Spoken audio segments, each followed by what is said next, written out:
What's up, ladies and gentlemen? Welcome to the Sideline Junkies Wrestlemaniacs. It is Saturday night, and I think we're going to have us a nice little special show today.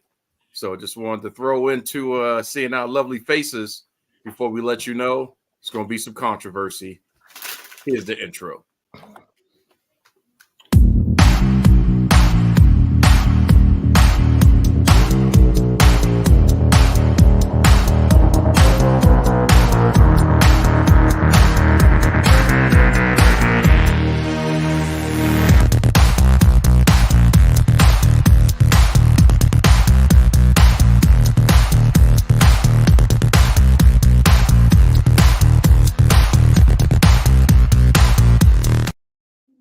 So, this is our first ever, I believe, two-part show. KG, correct me if I'm wrong. I think this is the first of its kind that we've ever done, where it bleeds over from 1 week intentionally into the second week. And I know you must be thinking, well, what the heck could they be talking about that will bleed over into 2 weeks? Well, it all began with the countdown. And now we're going to minimize that countdown to just talk about our own personal Mount Rushmores. So before we jump too deep into it, as always, is me, the People's Choice Tom Rodriguez. You've got the big guy KG and the Nubian Sumo. We'll do something a little off. I am rocking just for Sumo my Ember Moon t-shirt. Funny face. Leave my girl alone. Hey, I love Funny Face. Funny Face is doing all right with me. Oh, yeah. There you go. And I see you were rocking something extra special there. Mr. Sumo, what you got, what you smoke, what you drink? Well, today I'm rocking a friend of mine who I went to college with. Hatch. His name's Hatch Maddox on Facebook. You can check him out. This is one of his t-shirt designs. This is North Carolina Central University alumni shirt that he makes. He's got a whole bunch of different designs, colors, and everything. So, like I said, Hatch Maddox on Facebook. You can hit him up, tell him Sumo sent you. And since we pushing stuff today, we'll go ahead and put up our Eagle Pride. That's right, Perry. Eagle Pride. We're going to go ahead and, as you see on the banner, we've got our Fort Most, the bourbon of choice for the Sideline Junkies Saturday Night Wrestlemaniacs. It is a Florida-based company out of that does their own bourbon. They have rye, and they also have a rum that they're doing. They have a website that you can go check out and order everything online. They are backed by CeeLo Green, formerly of the Goody Mob, and him as Gnarls Barkley as well. So you want to go check them out. We have a promo code for you. It's www.buyfortmost.com/discount/maniacs. And you can get 10% off of your purchase. And if I think it's $150, you can get free shipping as well. So I know they deliver to most states in the country. So just go online, check them out, use the promo code, and get you a little something for Christmas, a little something to spike your punch with, or spike your eggnog with. Oh, Lord. And There's the season. Speaking of eggnog, oh God, family compound today for the next few weeks. So in parts unknown North Carolina. So those stars on the show for a little while. But I do have, right, thanks to our partner in crime, one of our favorites, Mr. William Thompson, brought this back to me from Alabama.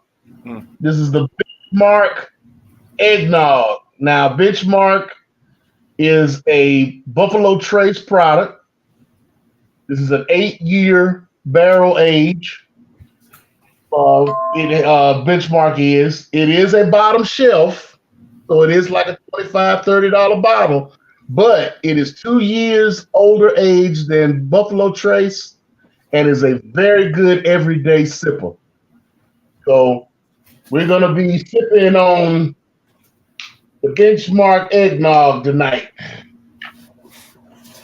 You got a clear glass so we can see what it look like? Nope. Well, I guess But it's now clear enough. I have a clear glass, but like it's eggnog. It's just pretty much regular eggnog. It's got a Did you have any? It's thick. It's thick. I had it in the refrigerator to get cold. So God dang. Plus it's got that little governor nozzle on the top. So they it's supposed to. It makes it come out a little slow. God dang, they make you work. Eggnog. Like I said, it's regular egg. It's eggnog. It's you got the cinnamon notes and all the nutmeg and everything. Oh, it's got a punch too. You can taste all that benchmarking. Yeah, this is I'm trying to see what the proof is on this. It's only a 30 proof. So it's a little light. You can warm this up. You can drink it cold. You can add a little more benchmark to it if you want. But this is very good. It's very good. I'm gonna get this governor off while y'all talking though. So y'all go ahead. So let me just go ahead and hit that bottle. Hold on, I got a question. Go ahead. Is it safe to say that the Nubian Sumo likes his eggnog like he likes his women? Thick and pack a punch. I would concur to that. I could co-sign that. That's all I need to know. Have that one. I'm not even going to jump into the rivers and the lakes right there. That was something brewing, but I said nope. Let KG have that. So, unfortunately, we don't have the cigar thing, but thank you, Sumo, for giving us a nice alternative to eggnog tonight, and also getting us in there with that French drink, that Fort Mose. So make sure you go ahead, as you can see right there, that discount code. Get drunk on us. 'Tis the season. Just be safe when you drive, as always. So I mentioned at the beginning of the show that this is going to be a two-part special, our first ever two-part special. And when we first started everything, it was all about the countdown. And today we're going to do our Mount Rushmore series. So what spawned this is recently The Undertaker has been jumping into podcast land, and he's been sharing his thoughts. And we're first going to discuss Taker's Mount Rushmore of the smaller wrestlers. Keep in mind that Undertaker is 6'10". And as always, with all of these Mount Rushmores, you can only have 4. Now, as we're talking Undertaker, there's some names instantly that you could just pop in your head, because as he was talking and leading up to his countdown of who we will put on Mount Rushmore, my brain had already allotted 4 people. Here's the kicker. I was wrong on all 4 of them. So I thought Taker would put on his Mount Rushmore, that would be a guaranteed lock, in no way, shape, manner, or form, was who he said. So that's what spawned the debate thought process for this week and next week. So that way, us as a group with seasoned vets and some common knowledge and some strong disagreements can see where we fall on particular Mount Rushmore topics. So with The Undertaker, I'm going to lead in and start with his Mount Rushmore of the small guys that he has wrestled, or the smallest wrestlers under his 6'10" stature throughout the course of his career. So this isn't of all time per se. This is just from his own words, from his career, his experience. So number 4, which when we think of in the pantheon of great workers in the industry, you can't leave out of any great conversation. Guaranteed Hall of Famer, first ballot, and that is AJ Styles. So just starting there with AJ Styles, was he on either one of your lists when you got the notes for tonight's show thinking about the Undertaker. Yeah, you can't go. We can't go without adding AJ Styles. I mean, he's just like you said, first ballot Hall of Famer. I mean, he's pretty much done it everywhere he's went, and that's a legit and that's a shoot because you get these wrestlers who say they've won titles everywhere they've gone, and they be lying. But yeah, he's won the big belt everywhere he's pretty much been. So yeah, yeah, you can't leave AJ Styles off of a list like that. No. KG, you got a thought on that? I'm thinking along a different line, so I didn't have AJ Styles in there. I don't consider AJ Styles a smaller wrestler, quote unquote. Well, you got to think about it. Remember, this is only smaller in retrospect to the Undertaker. That's true. And when you said smaller, I didn't think about smaller compared to the Undertaker. I'm thinking smaller as in almost your cruiserweights. Right. So, but the thing is, AJ Styles started out as a cruiserweight. He's been wrestling as a heavyweight for a long time, but he's still considered a smaller guy when it comes to when it comes to wrestling. We'll say in WWE terms, he'd be considered a smaller guy. Right, exactly. Other like in TNA, he was about the average, or pretty close to. That wasn't Ring of Honor, TNA, Japan, and whatnot. Yeah, he was right there amongst everybody else, but within WWE standards, yeah, he was considered a small wrestler. Now, we'll say that the reason why AJ wasn't in my initial thought process is because he didn't have as many opportunities at all that we know of to wrestle the Undertaker. We just know of the last Ride match that was really there, but it really wasn't a wrestling match per se. But there were some, house show opportunities where they did have something. But, it wasn't anything that was major, a long program or anything like that. So that's why AJ, did not jump in. And by the time we get done with this Mount Rushmore, I know the first name you'll think of is like, what the heck and why is he not part of it? But at the same time, it makes sense. And then there's also one name they were like, oh. And that happens to be number 3 on Undertaker's personal Mount Rushmore list. The O moment, the OMG moment of this whole Mount Rushmore is the crippler, Chris Benoit. Now, just to put the caveat in, we're talking about the professional wrestler, not the individual, but the professional wrestler, the character, Chris Benoit, was Undertaker's number 3. Thoughts? KG? I'm good with that. I'm okay with that because I'm one of those few people that actually lobby for Chris Benoit, not the person, but Chris Benoit, the technical wrestler that trained in the dungeon, WCW, the Radicals, WWE champion, Chris Benoit. I've been lobbying for him to be in the Hall of Fame for quite some time because, I mean, he's one of the greatest technical wrestlers of all time.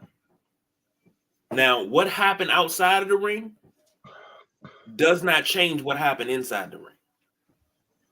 And what it was, him inside the ring does, what happened outside the ring overshadows everything.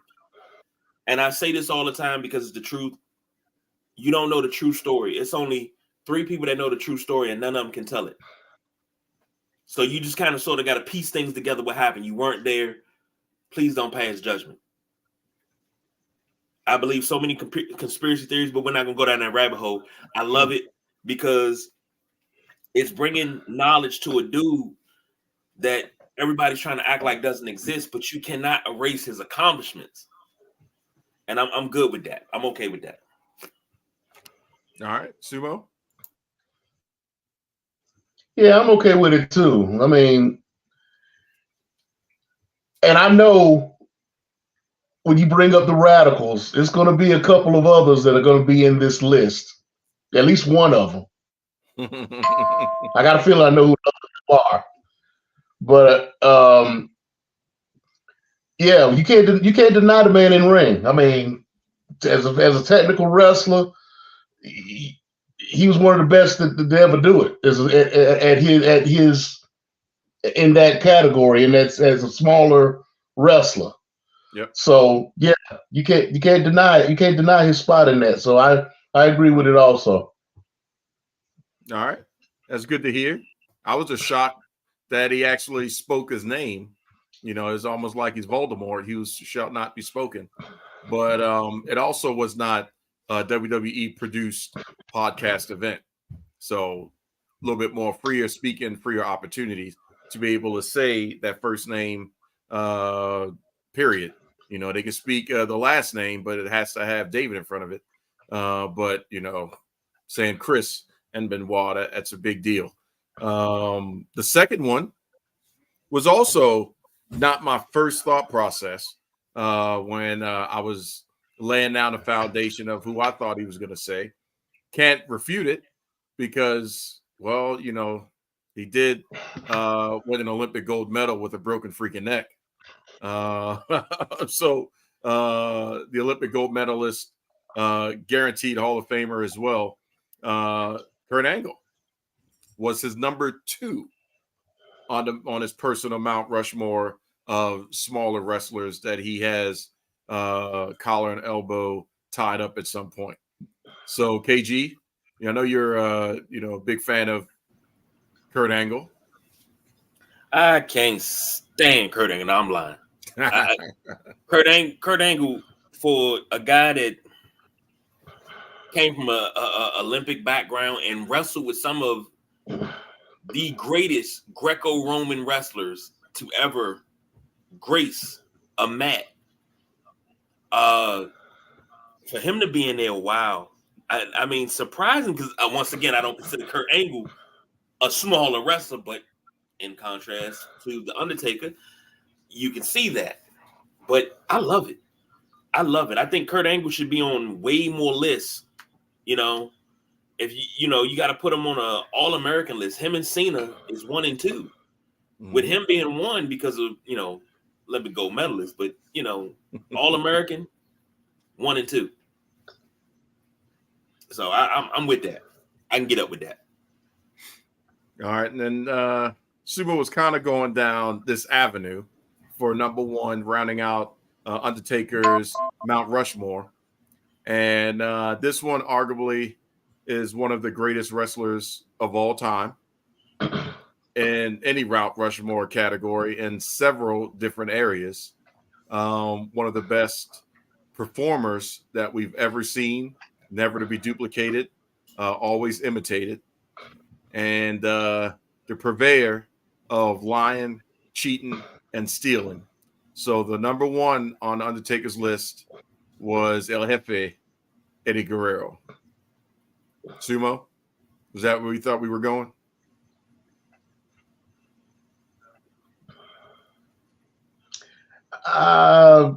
Okay, going back to number 2, I get it that he's picking people that are smaller than him. But again, I don't see Kurt Angle as a small wrestler. I don't see him in this category. But okay, I would replace him. But as far as Eddie goes, yes, I definitely agree that Eddie Guerrero should be on this list.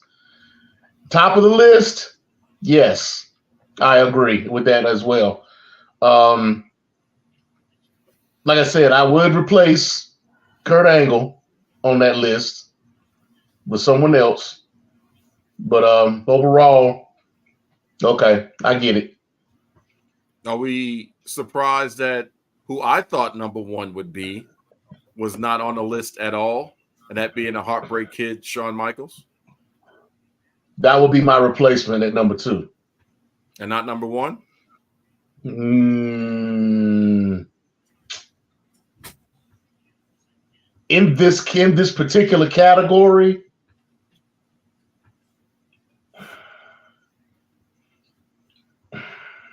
it's kind of hard to I know say. it's a tough sell because you can't diminish Eddie Guerrero, but then we Yeah, also have to consider WrestleManias with Undertaker versus Shawn Michaels, and the fact that Shawn Michaels has had more longevity in matches with the Undertaker since Taker's debut. So they have crossed paths way more than Taker and Eddie Guerrero. But on Eddie's standpoint, Eddie's ability to make anybody look good and tell a story, with a paintbrush, is hard to overlook as well. But one thing I and will see, say, I'm looking at Eddie. I'm looking at overall work. I'm not right, looking. I'm not looking at WWF or WWE. I'm looking at overall work. I'm talking about Eddie in WCW, ECW, AAA, CMLL, in Japan. You know, I no, mean, I understand what you're get saying. you can look I'm at just you can look at Shawn Michaels as far as AWA and some of the territory stuff and whatnot, but overall, I would give it to Eddie just so over as an overall career. Because all Shawn Michaels really has is WWE and WWF, where right, Eddie has a whole history outside of WWE before he even got to WWE. right. But I was looking at it. You got to think about it from the framework, though. The framework is with Mark Callis, opposed to of all time. Because if we start talking of all time, then that adds a lot more people that are smaller than the Undertaker, like Bret Hart, and we can start building that list out from there. But see, the thing That was how I is, would look. dealing with WWE talent. Well, Okay, but you can only take it from the lineage of where Mark Callis worked. So he worked in he, he worked in WCW. He that's what was I'm about to in say. So that he did have some. That's South. technically a little bit Yeah, more time with Guerrero, OG Guerrero. So you saw Eddie there. So I guess it's about the same in reference to him and Shawn I Michaels. mean, Him you and go Eddie. through his career. If you go through his whole career, he's wrestled pretty much every Guerrero. True. That's what I'm saying. Taking it All of back further and further. small, yeah, all of them were smaller. I mean, he could have brought hot stuff Eddie Gilbert in. Yeah. He could have brought Chris Candido in. Mm-hmm. There's a whole lot of people. There's a lot of people he could have brought in over his career, but he chose 4 people that he dealt with in WWE specifically. But then again, the top one was of all time, I guess, if we look at it that way. So that was still pretty good. But I will say one thing that Undertaker always talks about. He said he also helped, him and Big Show helped out Mark Henry, and he helped out the Big Show, was being able to work with the smaller guys. We talked about it before, looking at Omos, looking at Jay Cargill's, looking at Bianca Belair's, even Charlotte's. It's not the easiest thing to be that tall in stature and have to work with Akari Sane, have to work with, I guess the exception to the rule is Rey Mysterio, because Rey knows how to, make things happen at a level that you would forget that he's a small guy based off of his transitions. But it's not the easiest thing to be able to do that and then make it look effortless and believable. And that's always the challenge is, how do you take a big guy versus little guy? What's the name? The Giant and not Samson. No, David Samson and and Goliath. Delilah. What's David the and Goliath. It's that time of year. It's like all the biblical things starting to merge together. But looking at that type of scenario and to be able to make it believable, because Lord knows we've seen some, matches where it's like, really, especially AEW multiple times with Rio. Like, how Rio gonna, wrestle Nyla Rose, and it's actually believable. It wasn't, but Rio still became champion. So that was what sparked everything. The Undertaker's Mount Rushmore of smaller wrestlers. So now the onus is on us to entertain you with our picks for several areas for this week, and then we'll also carry over, because there's quite a few of them, into next week, where we'll round out with the creme de la creme, so to speak. But don't think that we're pulling any punches this week on our Mount Rushmore areas. So, KG, if you want to go ahead and show them what our first Rushmore is going to be.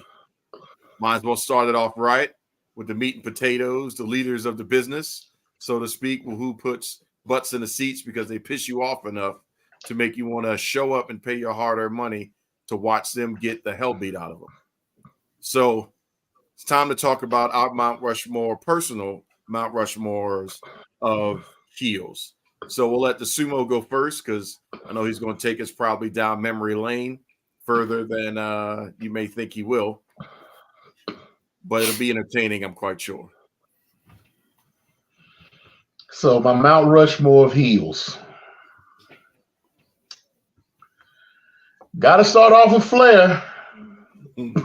Got to start off with Ric Flair, because I mean, he's probably, without a doubt, the best heel, dirtiest player in the game, all that. So as much as I keep talking about him and talking about how his legacy is diminishing with every word that comes out of his mouth right at this point, he can't deny it. He can't deny his legacy at this point. Right. So Ric Flair is definitely on that list.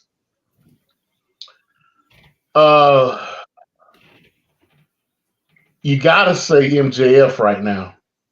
MJF cannot be denied. I mean, every wrestler that has ever played heel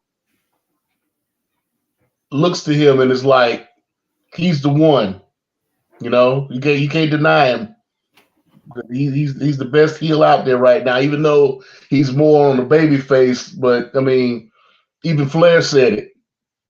You cannot be considered a great wrestler unless you have been a heel and a baby face successfully. Mm-hmm. So he's doing that. He's getting that piece out of the way pretty much. So that's two. No, I'm sorry, that's one. What's two? Yeah. No, that's two. I said Flair. And Flair.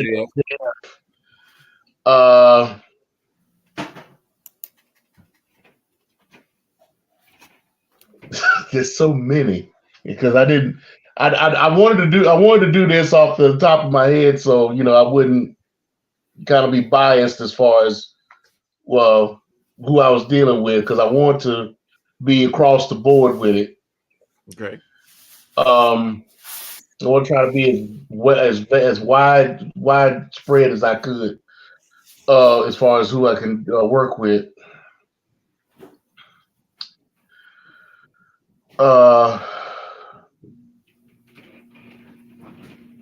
Dusty was a great heel, even though he's more so known as a babyface. His heel work when he was with the Texas Outlaws and when he was Big Murdoch and was Blackjack Mulligan back in the day, and all that. He has some great heel work. So I put Dusty up there because his work was great, even though a lot of people only know him as a face. His heel work was great. Okay. And then to round it off,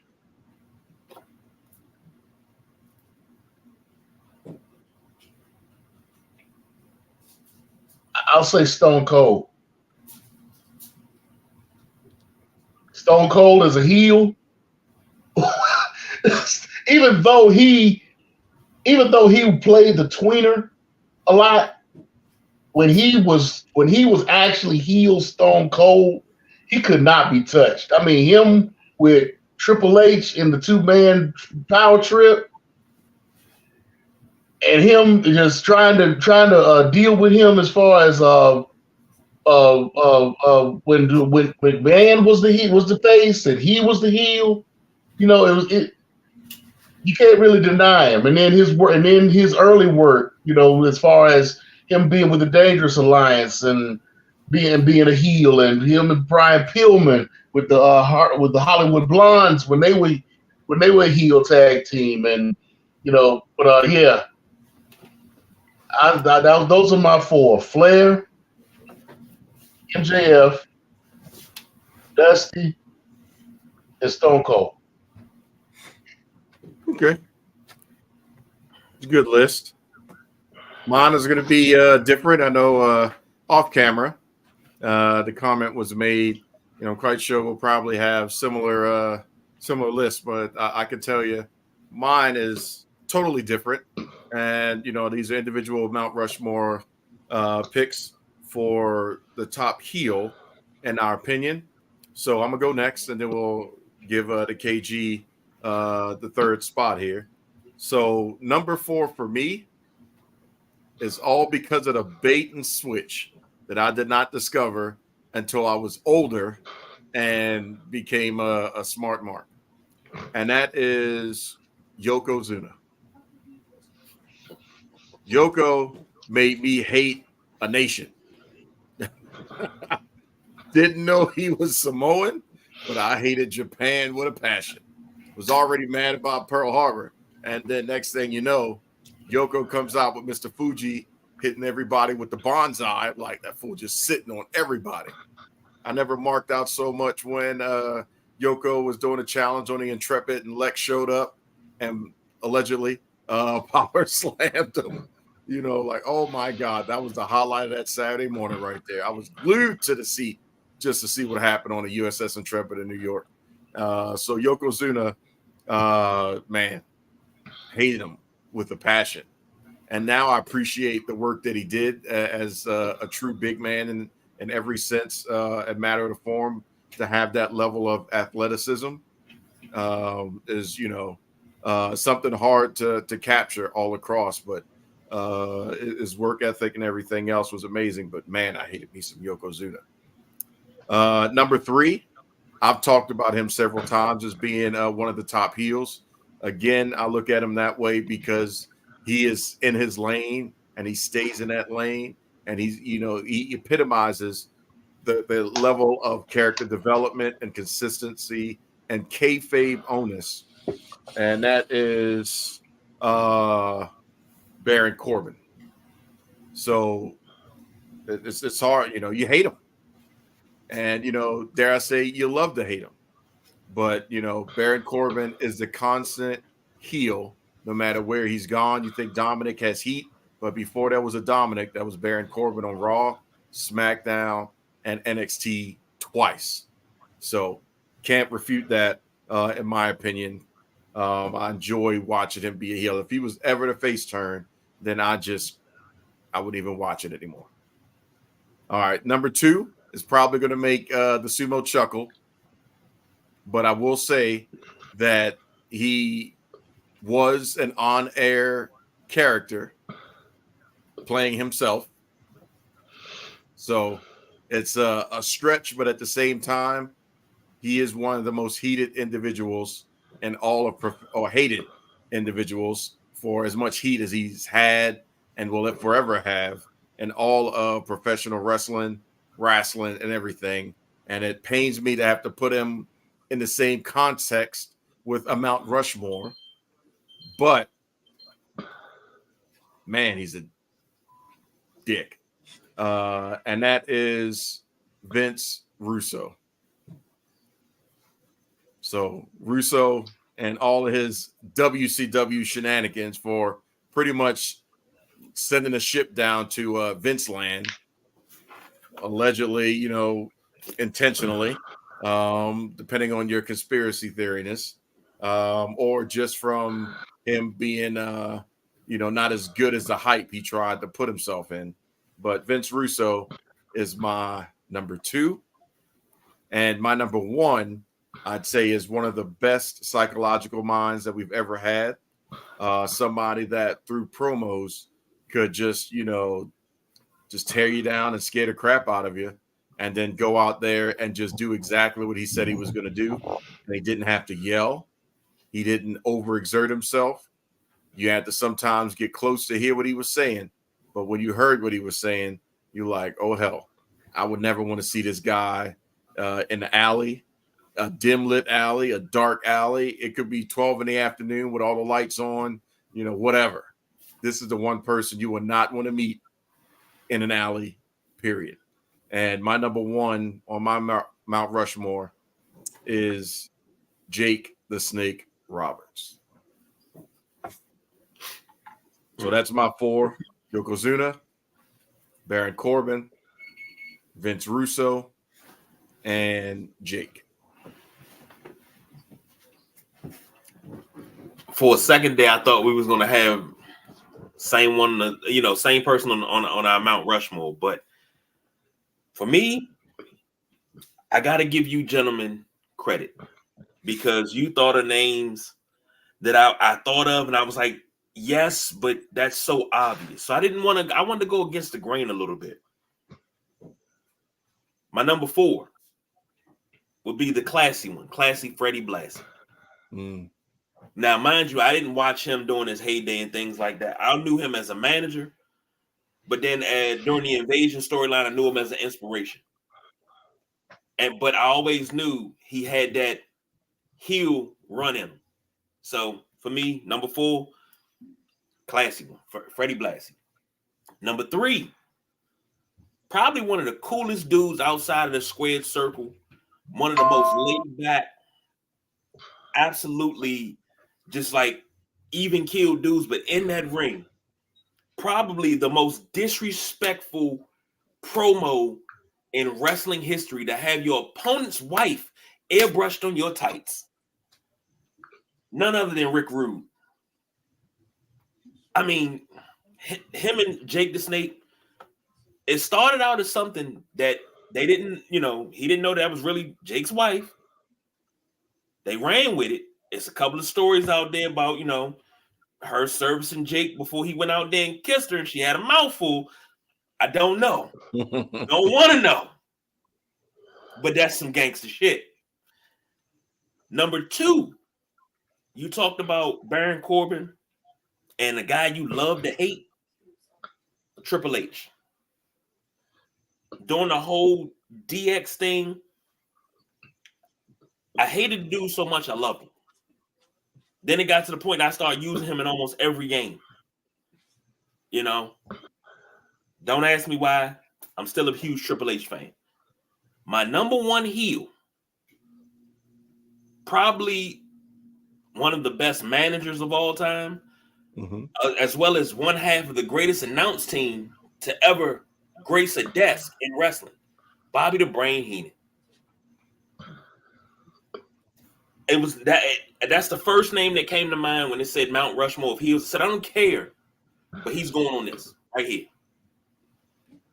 His stable, legendary wrestlers, but great heels.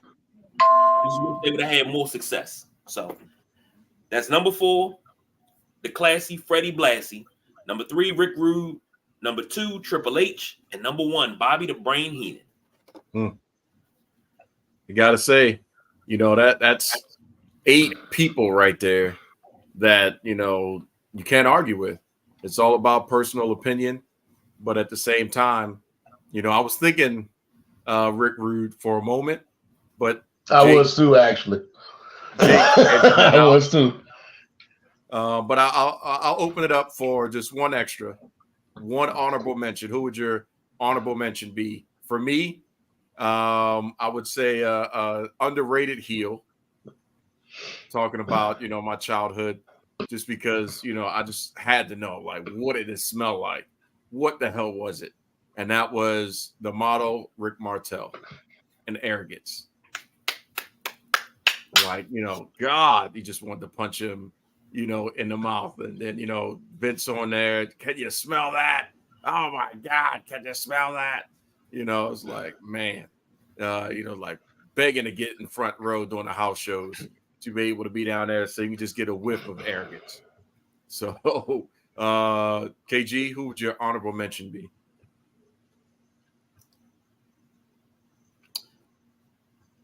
The corporate champion, The Rock.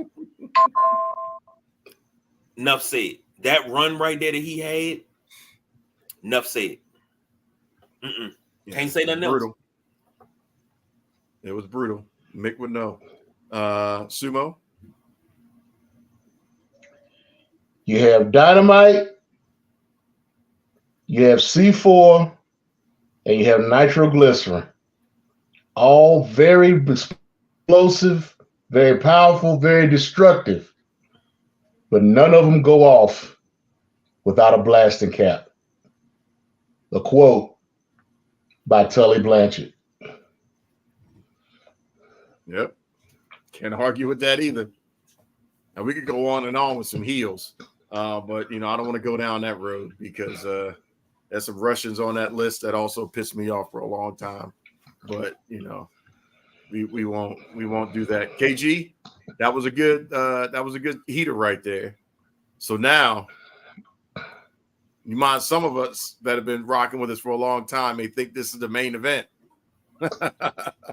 Especially with all the controversy from the first show where, somehow there was some bees out there and KG didn't like what I picked, and there was some criteria that they wanted to overlook him and BJ, and we're not gonna go down that road, but it was some bullshit.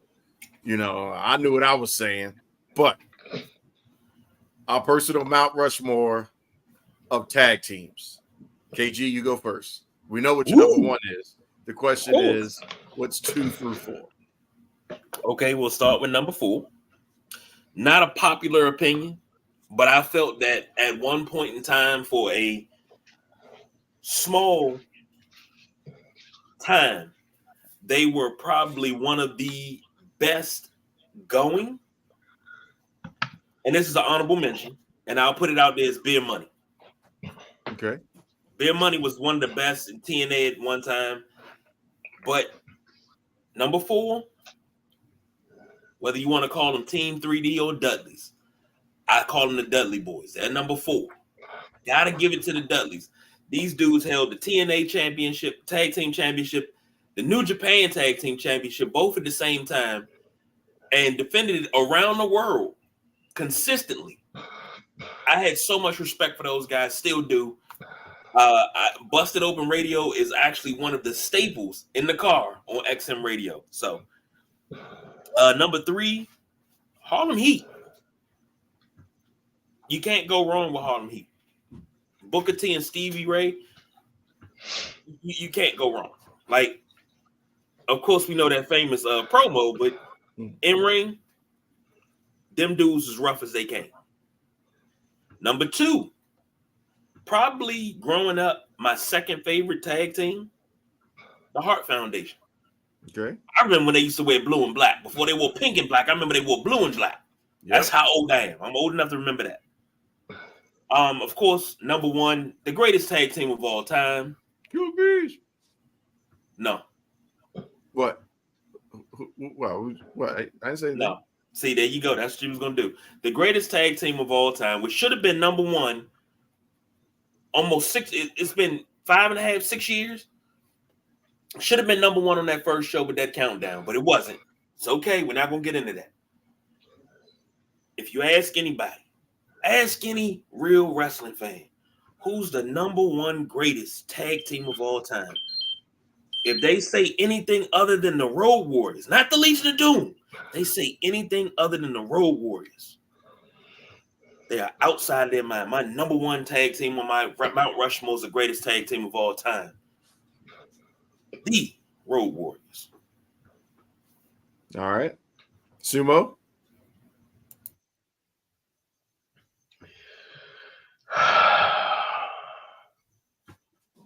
No particular order. I'm not ranking them. I can't. Rock and Roll Express, Midnight Express, Ooh.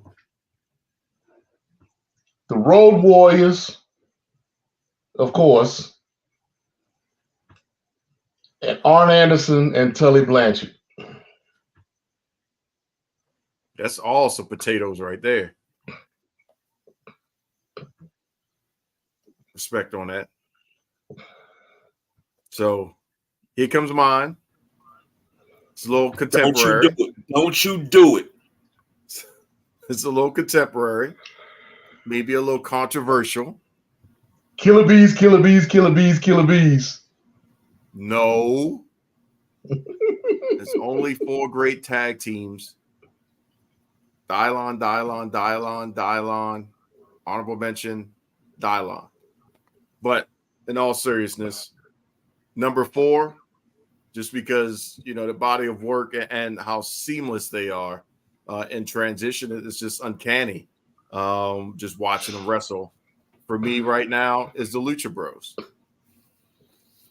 Ray Phoenix and Penta. Like, man, they just put on a show.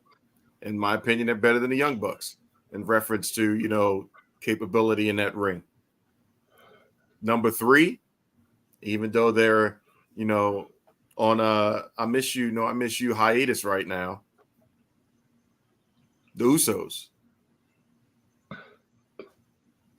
Number 2, it's one time maybe in this show that KG and I will have a match, the Hart Foundation.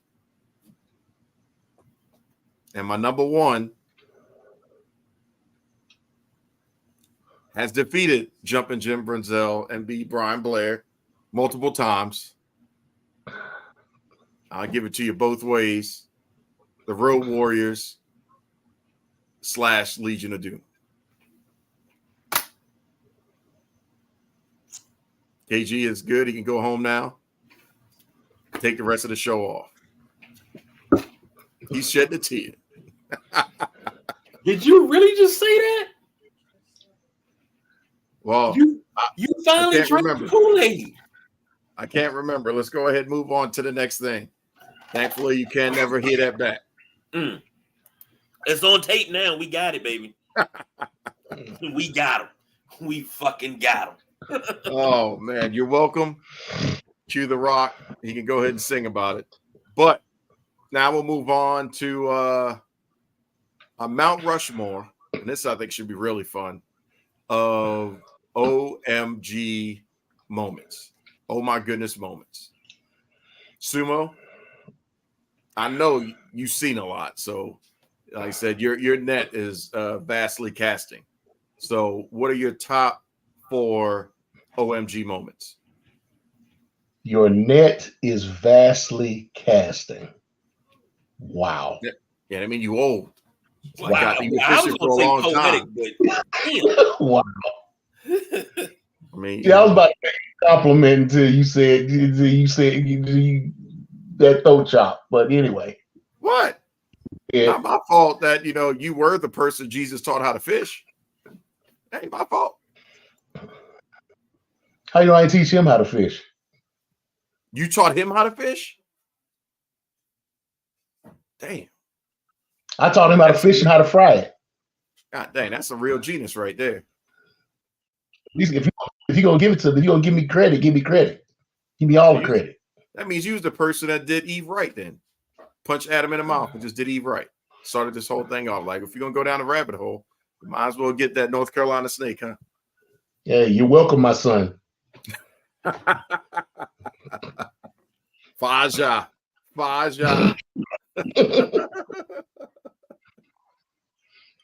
OMG moments.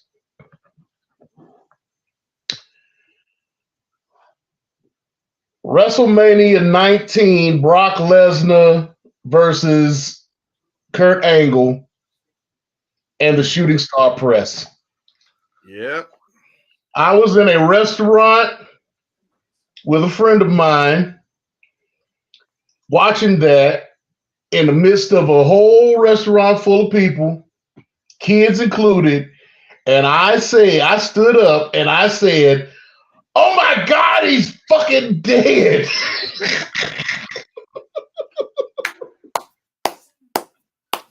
Oh my gosh. Next up,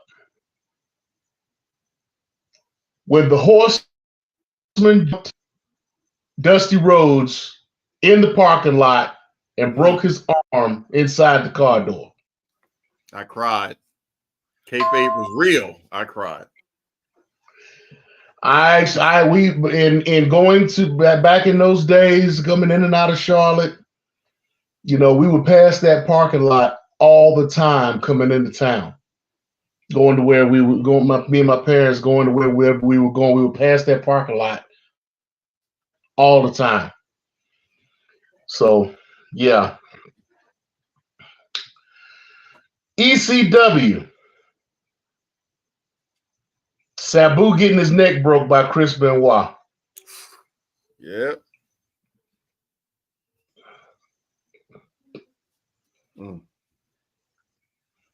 I mean, for them, and they kept showing it. They showed it from different angles. They showed it in slow motion. They had the little drawings on the TV and whatnot, showing how his body was here and his neck was here. And I mean, it was just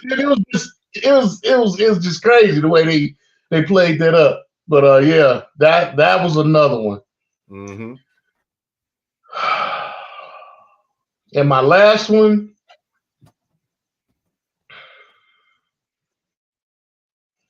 ECW One Night Stand. Uh-oh.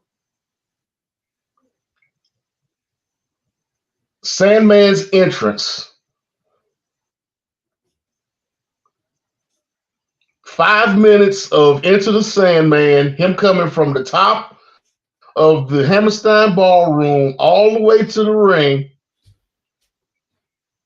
I get goosebumps every time. When I need to get hyped up, when I'm in a down moment and I need to get hyped up, I turn that on and I watch that. And I'm just like, okay, I'm back now. Because there has never been an entrance like that ever or since.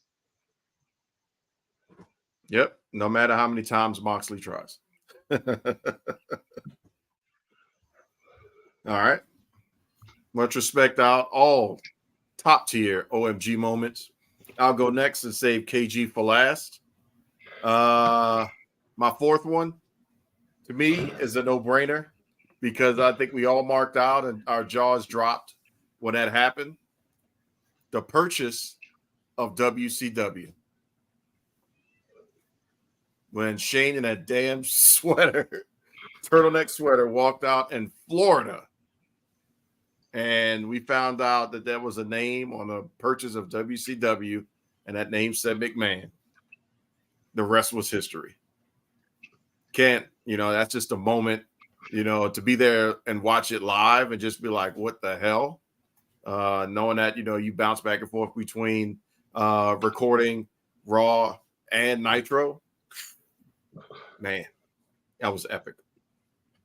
Number 3 for me, technically would be a shoe-in in February. And that was when Ron Simmons became WCW champion. Wasn't expecting it. It was in the hometown of Bmore. So everybody just marking out that night that Ron Simmons became champion. Man, that was just a moment in history that you'll never forget. Number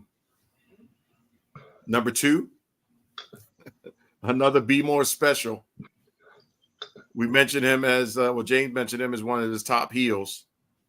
That moment on Nitro in Baltimore that Ric Flair was so into his promo that he damn near went naked.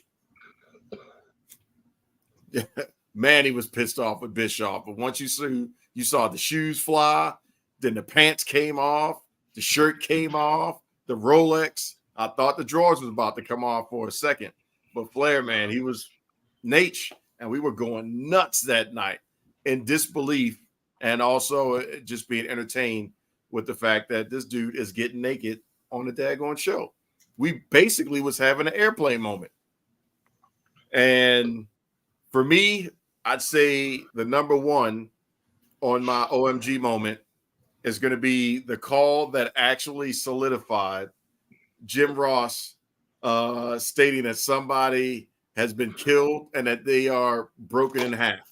And that is when Undertaker threw Mick Foley off of that Hell in a Cell. The sound of that table breaking and doo-doo, never forget it. Every time I even think about it, I just hear that and see that replayed in my brain over and over from every particular angle. And then the rest of the match, was still just OMG after OMG. But that was my number one. And speaking of number ones, quick plug for Cameo.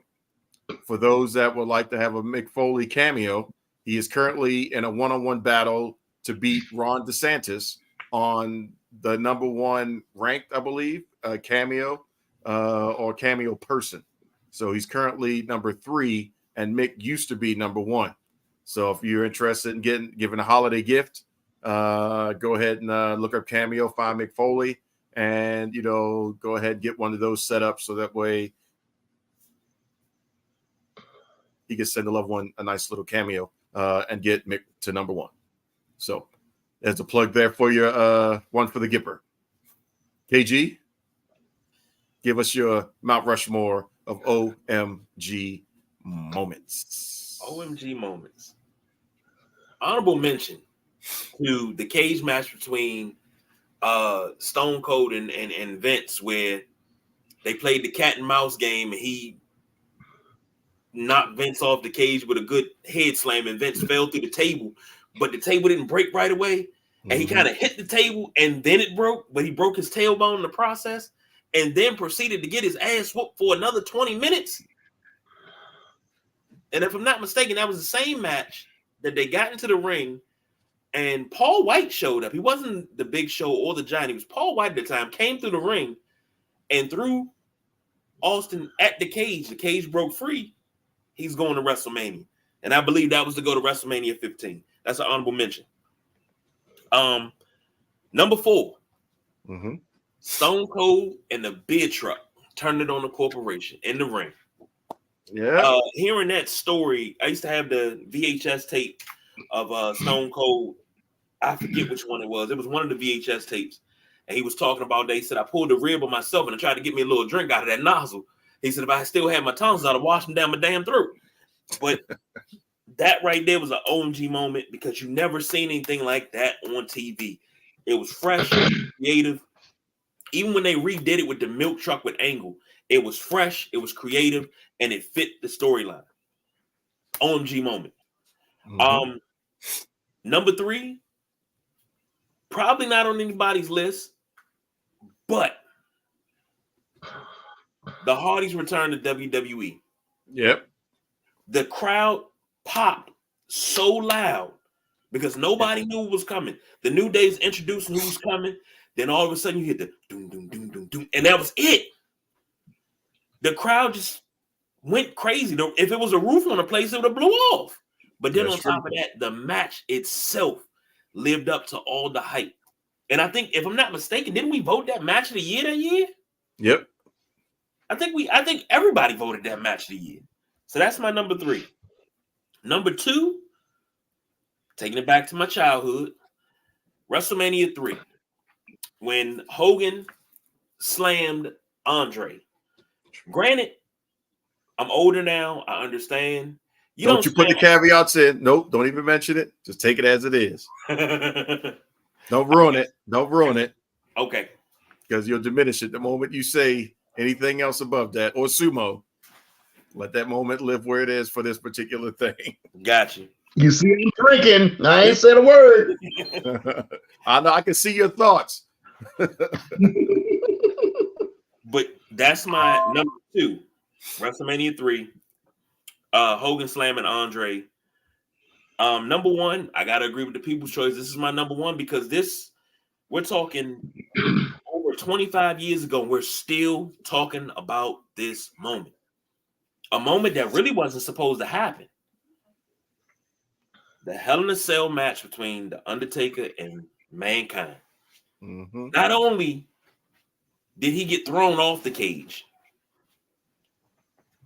stretchered out, got off the stretcher, came back to climb on top of the cage yet again, just to go through the cage, land in the middle of the ring, get hit in the face with a chair, knock his front teeth out, tooth in his nose. I remember that. Oh, he's smiling. No, he was saying he was trying to stick his tongue through the hole that was in his lip. That right there has to be the tops of the top when we talk OMG moments of wrestling. Because, like, what the fuck, man? Yeah. I mean, that's where you got to go with that. So, those are my Hell in a Cell, Mankind versus The Undertaker, Hogan slamming Andre at WrestleMania 3, the Hardys return. I forget what pay-per-view that was. I can't remember the pay-per-view. But their return to WWE after being at that time, they were just running around collecting belts. Yep. Because they had the MCW championships, tag team championships. They had MCW. Who else did they have? They had ROH at one point. Yeah, they had like 3, 4, and I think they even were all over the indies grabbing belts with the drone and all that stuff. Yeah. And they had like 4, they was holding out belts. Like, I was loving that. When they came to MCW, that's when everything was broken. And yep. I loved it. But that was a hard pop for everybody. And also Stone Cold's spraying the beer from the beer truck on the whole corporation. So that was my 4. All right. So network gonna have to be mad. The powers that be. We over. F you. But really quick, honorable mention. Sumo, you got one you want to slide in for OMG moment, honorable mention? No, I'm good. KG, you got an honorable mention? Another honorable mention? Yeah. He had an honorable mention. I had one. He slid in one on us, but well, if I had to pick another one, because I have one. You know what? I'll give you another one. Maybe not as big as the rest of them, but this is an OMG moment that I was like, what the fuck is about to happen now? Triple H's first championship win. That Monday night after the pay-per-view, because he lost to, it was a triple threat match between Triple H, Stone Cold, Mankind. Mankind got him out the way, hit Stone Cold with the double hook DDT, pinned him. He wanted a rematch. Wouldn't give him a rematch. He broke Jim Ross's arm. They made him defend. He won it on Monday Night Raw. That right there was an OMG moment because I was like, they keep jerking him around. They're never going to give it to him. Right. And I'll never forget that because he came in on SmackDown, which was on Thursdays at that time, and he talked a lot of trash. I mean, he was mouthing about how that's when he started being the game. After that win, he started being the game. Mm-hmm. And The Rock was like, he can go in the back, take off his $900 shirt. Like, that whole week was an OMG moment because I was on the edge of my seat from Sunday Night Heat to the pay-per-view to Monday Night Raw to SmackDown to Shotgun Saturday Night. I was on my seat, the edge of my seat, watching that. Like, I was invested. I didn't want to go to work at the time. I was so invested. But that's right. My honorable mention. My honorable mention, it'll be a quick one, but I guarantee it'll be something that'll knee jerk and put you back in that moment. Involves 3 people. Macho Man. Well, 2 people and something. Macho Man, Jake the Snake Roberts, and a goddamn Cobra. As a kid, watching Jake take that Cobra and bite Macho in the arm, oh my God. Oh my God. Man, I begged my mom to let me write in and express my dismay and write it and hope that Macho was going to be okay. Because Lord knows I watch Raiders of the Lost Ark. So Snakes are like, man, he ain't going to survive this one. So, he was still Macho for a long time. But that situation right there, as a young kid, just watching that, you basically watched the murder. Like, man, that was the first 48 right there. And we didn't even have to figure out who did it. Just go ahead and fill in the blanks. So that was my honorable mention as a OMG moment. So even though we're over, I'll go ahead and take mine. Yeah, I've had time to think about it. Okay. I'm gonna go with Seth Rollins cash-in at WrestleMania.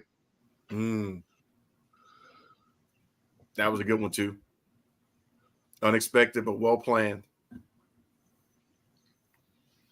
That set Seth up. You know what I'm surprised nobody said? What's that? Brock breaking the streak. Or Brock superplexing Big Show and the ring imploding. Yeah. There's some good ones out there. You know, we could go on for that, but we got one more treat before we dearly depart. I can already see, I don't know if you heard the chirps, but that was the network trying to call and say, you overrunning. What are you doing? So sorry, but got one more treat for you. Our personal Mount Rushmore of valets. Sumo, you go first, because I know, as anybody's watched this show knows, Sumo loves to talk about the valets. So the floor is yours. Valets. Okay. Can't leave off Baby Doll. Got to have Baby Doll in there. Dark Journey. Okay. Gonna go ECW with Francine. And Woman. Okay. I'll give you mine. Lana. My boo. Molly Holly. Elizabeth. And my number one of all time, Sensational Sherry.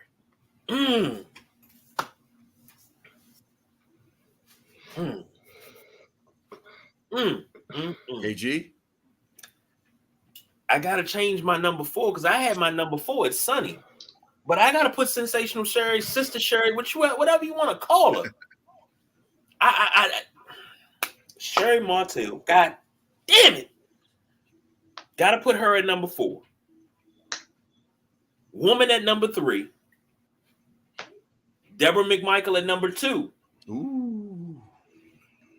Elizabeth at number 1. Okay.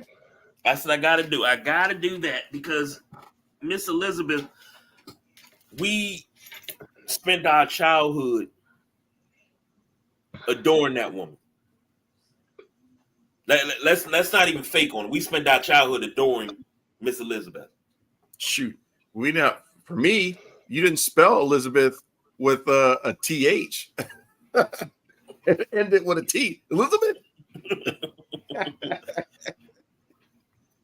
And then early adulthood for me, but adulthood for you, gentlemen, it was all about the puppies in the Attitude Era. And then when she got Miss Kitty, it was the puppies and the kitties. Yep. And that's all you.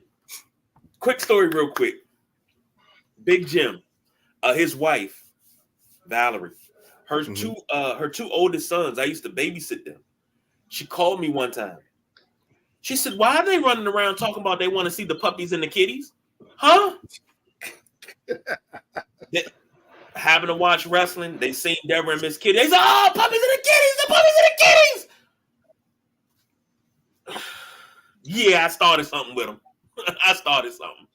So, yeah. All right. So we got to get ready to wrap up because, that was a network again. So next week, we got part 2 Next week, we got some heavy hitters. So, Mount Rushmore of gimmick matches, our top talkers, our managers.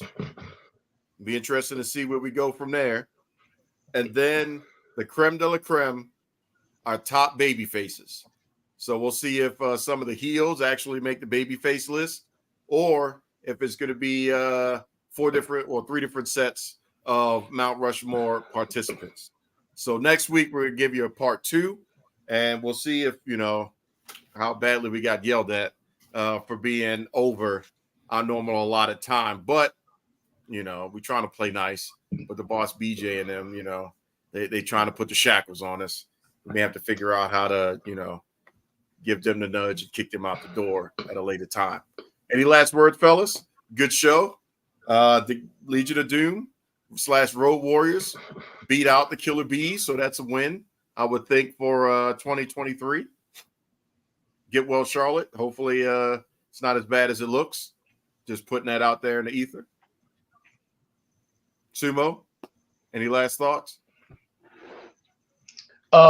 We haven't been able to do it in a while. It did happen, though. Trish Adora wound up losing the Pan-African World Championship to Shook D. I don't know if y'all know who Shook D is, but he was Pineapple Pete in AEW for a little while. That happened like a month and a half ago, but I haven't been able to talk about it. But her title reign ended at 1,338 days. So just want to give her flowers. And yes, she has a longer title reign than Roman Reigns. Trish Adora, we acknowledge you. KG? Well, my final words is always get up with us in the morning, 11 a.m. for the Sunday Rise. We got to talk Heisman winner. We got to talk what else we got preview week 14. Going on my notes here. Don't go over it. Just put a pause in it. We'll come back to the Sunday Rise. We'll come back to him. Of course you'll come back to it, because you're going to join us tomorrow morning at 11 a.m. Eastern time. You got 12 hours. Let's go. Hey, man. All I got to say is www.buyfortmost.com/discount/maniacs. 10% off. Drink.